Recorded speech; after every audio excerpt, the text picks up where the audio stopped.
There are thousands of free-to-play shooters, but have you ever wondered which ones are truly worth playing? Well, don't worry, as I've gone through them and found the completely new games you need to download in 2025. Negatively rated games like Overwatch 2 and games you already know like Call of Duty Warzone are not included.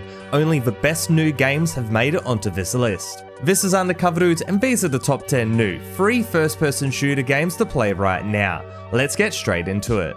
Starting out today is Splitgate II, the free-to-play FPS that blends classic arena shooting with wild Portal mechanics. Think Halo meets Portal, but now with a new Battle Royale mode. Building off the original, Splitgate II features 3 unique factions, each with distinct abilities, adding variety to the gameplay. This is all without huge controversy though, with the game's CEO wearing a Make FPS Games Great Again hat and awful monetization featuring very pricey cosmetic bundles. It's a stain on the hard work done by 1047 Games, but regardless, Splitgate 2 is a solid and fun FPS, definitely worth a shot.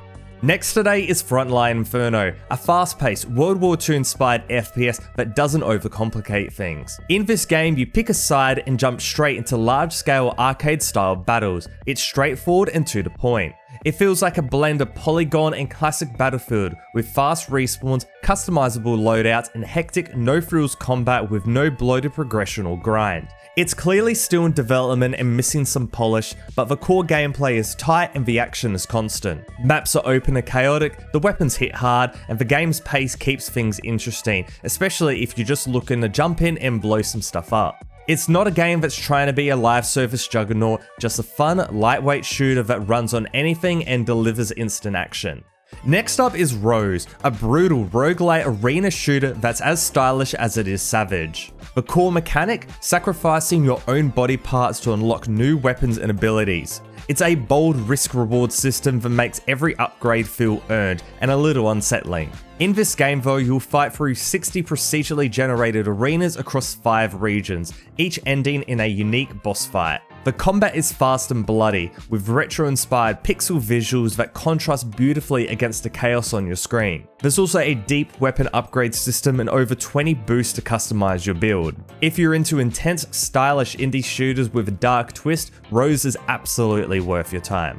Next up is Bloodstrike, a fast-paced, free-to-play FPS from NetEase that blends Battle Royale intensity with hero shooter flair. In this game, you choose from a roster of strikers, each with unique active and passive abilities. Think deploying drones, shield walls, or other tactical tools. While Bloodstrike is most definitely a mobile game port, the gunplay is surprisingly decent and the movement is buttery smooth, with responsive sliding and even gliding mechanics. The main appeal though is their very low spec graphics, making it very easy to run on almost any PC, similar to other well-received shooters such as Combat Master. Overall, it's not the best Battle Royale game, nor the best shooter, but with a very positive rating on Steam, it's definitely landed a solid community. Next is Arena Breakout Infinite, a hardcore tactical FPS clearly taking notes from Escape from Tarkov, but this one's aiming for a more accessible experience. In this game, you drop into large open maps, gear up with your own custom loadout, and try to extract valuable loot without getting gunned down by AI or other players. One mistake and it's gone, with every raid being intense, and the slower, more methodical gameplay makes every move feel really high stakes. What really sets this apart though is the presentation.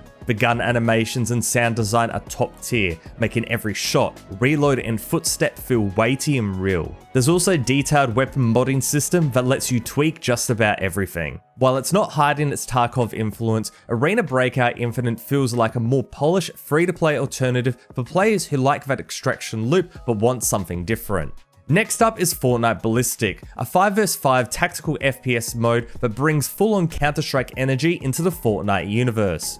It's round-based with no respawns, centered around planting or defusing a rift point device, and in this game it's fully first person, something brand new for Fortnite. The core gameplay is tight and accessible. You buy weapons and gadgets during your prep phase, with gear that feels just like it's lifted out of CS, with flashbangs, shields and classic rifles being available. The gunplay feels surprisingly sharp, with solid recoil and clear hit feedback, and the maps are compact and well designed for competitive play. If you've ever wanted a more grounded, tactical take on Fortnite that doesn't rely on building, Ballistic delivers. For fans of games like Valorant or Counter-Strike 2 but want a much more arcadey alternative, this one is an easy one to recommend. Next up is Mini Royale, a battle royale where a tiny plastic soldier fighting it out in a kid's bedroom. Everything from toy blocks to power cores becomes cover or a path to your next firefight. It's got this chaotic toy box energy that really works, especially when you're swinging around with a grapple hook or using RC cars as transport.